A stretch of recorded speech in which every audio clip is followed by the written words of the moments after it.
నుంచి తాను నీలో లీనమైనది ఆదిశక్తి ఆకృతి అత్రిజాత పార్వతి తానువైన ప్రాణధవుని చెంతకు చేరుతున్నది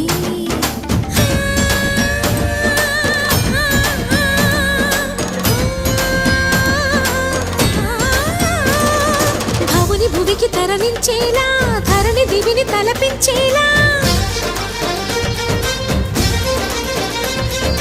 రసతరంగిణి లీలా ఎదిని నృత్యరతులు చేయగలిగే వేళ భరత వేదముగా నిరత నాట్యముగా కదిలిన పదమిది ఈశ